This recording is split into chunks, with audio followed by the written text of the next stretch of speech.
গেছে, আমি আছি। আমি তো কয়েকদিন আগে সরবেরিয়াতে তার প্রাসাদের সামনে দাঁড়িয়ে মিষ্টি খেয়ে খেয়ে বলছিলাম, কোথায় শাহজাহান? তাজমহল আছে, শাহজাহান নেই। পিসি আছে, শাহজাহান নেই। আপনারা সবাই আছেন তো আমার সাথে?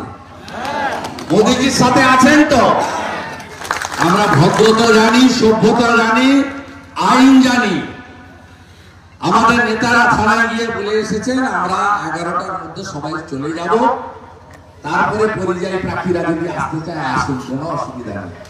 এবছরটা আমাদের লাস্ট আশা, পরের বছর আর পাবেন না। যেমন হুমকি বন্ধ হয়ে গেছে, আমি বাইক করে এলাম রতুমোড় থেকে সোনাচুড়া হয়ে বাইক করে এলাম।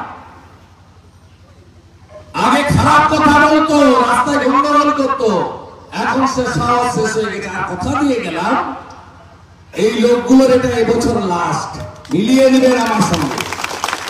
25 সালে আপনি এদের দেখতে পাবেন না, তোমার দেখা নাই যে তোমার দেখা নাই। সব গুন্ডা নিকেশ হবে, কোন গুন্ডা বাইরে থাকবে না। যেমন নন্দীগ্রামে 11টা গুন্ডা এলাকা ছাড়া, আমি করিনি, কোর্ট করে দিয়েছি, ম্যানেজ করে জামিন করেছিল, কোর্ট সবকে এলাকা ছাড়া করে দিয়েছে। সব দল থাকবে, সব মানুষ থাকবে, সবাই মিলেমিশে থাকবে, যাকে যা ইচ্ছা ভোট দেবে। গায়ের জোরে আমি মস্তান, দাদাগিরি, এই জিনিস আমরা করতে দেবো না। গোটা ভারতবর্ষ কোথাও হয় না, শুধু পশ্চিমবঙ্গে হয়। ভোটের সময় খুন, ভোটের পরে খুন, ভোট লুট একমাত্র পশ্চিমবঙ্গে হয়। শ্রীকান্ত ভাই ভালো আছেন? কি খবর? ঠিক আছে তো? হরে কৃষ্ণ। হরে কৃষ্ণ। শুভেন্দুদা বলছি, আজকে জয় শ্রীরাম। এটা লোকসভা নির্বাচনের আগে বলছি, আপনি দেখছেন না আস্তে আস্তে ক্রাউড হচ্ছে। আমার সঙ্গে কি করেছে 21 সালে, 22 সালে, 22-এ আমাকে হাইকোর্টের অর্ডার নিয়ে আসতে হয়েছে।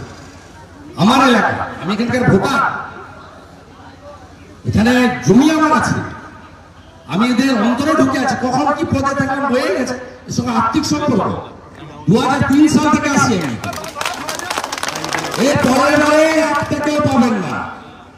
এই যে ছাড় মালগুলো ঘুরছে না, এদের 1 টাকাও পাবেন না। 2024 আরে আমি কালকে রানাঘাটে বলেছি 20,000 লোকের সামনে, একটা লোকের নাগরিকত্ব গেলে আমার এমএলএ সিট থেকে রেজিগনেশনটা নিয়ে যাবেন। আমার চ্যালেঞ্জ, মমতা ব্যানার্জি নিতে পারবেন? একটা লোকের নাগরিকত্ব যদি না যায়, আপনি রেজিগনেশন দিতে পারবেন তো? আপনার দোকান কাটা, নন্দীগ্রামে হেরো মুখ্যমন্ত্রী হয়েছে, আপনি পারবেন না, আমি পারবো। আমি বলছি তো আপনাদের, একটা লোকের যদি নাগরিকত্ব চলে যায়, আমার রেজিগনেশন লেটারটা নিয়ে যাবেন। আমি এখানে 4 সালে দাঁড়িয়েছি, আমার জুতা জামা যা ছিল তাই আছে। আমি আজকে মাঝে মন্ত্রী, সাংসদ, এখন বিরোধী দলনেতা। আমার কোনো পরিবর্তন হয়েছে নাকি? আগে রাজ্য পুলিশ কটা ছিল সিকিউরিটি, এখন কেন্দ্রের পুলিশ আছে। এর ছাড়া কোনো পরিবর্তন আছে? না, কোনো পরিবর্তন আছে? কোনো পরিবর্তন নেই। মমতা ব্যানার্জিকে চ্যালেঞ্জ করছি, নাগরিকত্ব যদি কারণ না যায়, আপনি পদত্যাগ করবেন তো? বিরোধী দলনেতা চ্যালেঞ্জ গ্রহণ করুন। আপনি তো লিডার অফ দ্য হাউস, আমি লিডার অফ দ্য অপোজিশন।